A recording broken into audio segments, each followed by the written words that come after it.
একদিকে জনপ্রিয় অভিনেত্রী নুসরাত ফারিয়া সদ্য জামিনে মুক্ত হয়েছেন।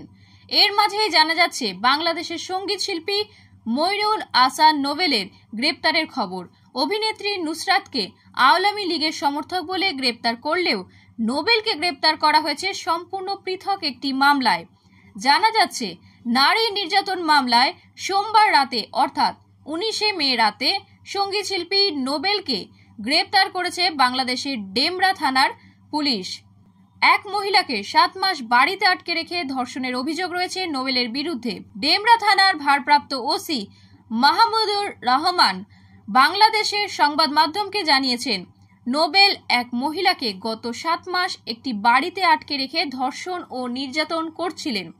বাংলাদেশের জাতীয় জরুরি সেবা নম্বর 999 নম্বরে ফোন পেয়ে সোমবার রাতেই নোবেলের বাড়ি থেকে ওই মহিলাকে উদ্ধার করে পুলিশ।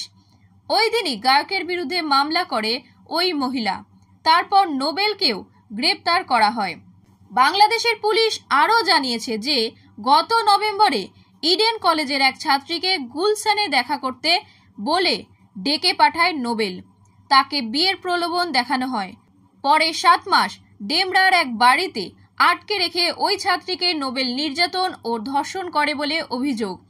এসব ঘটনা নিজের মোবাইলে ভিডিও করেন গায়ক, আর সেই ভিডিও দিয়েই ছাত্রীকে তিনি ব্ল্যাকমেল করছিলেন বলে অভিযোগ। এদিকে বাংলাদেশ পুলিশ জানিয়েছে, ঘটনার পর নোবেল দেশের বাইরে পালানোর পরিকল্পনাও করে ফেলেছিল, তবে তার আগেই তাকে গ্রেপ্তার করা হয়।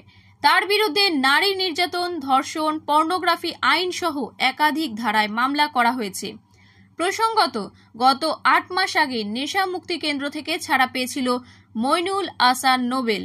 সে সময় তিনি নিজের একাধিক কাজে অনুতপ্ত বলেও জানিয়েছিলেন, কিন্তু ছাড়া পাওয়ার ঠিক 1 মাস পর থেকেই শুরু হয়ে যায় আবারও একই কাজ। এক্ষেত্রে কি বলা যায় গায়ক নোবেল আসলেই অনুতপ্ত তার করা কাজ নিয়ে? বারবার একের পর এক অন্যায় করে যাওয়া নোবেলের চরম থেকে চরমতর শাস্তির দাবি জানিয়েছেন নেট নাগরিকরা।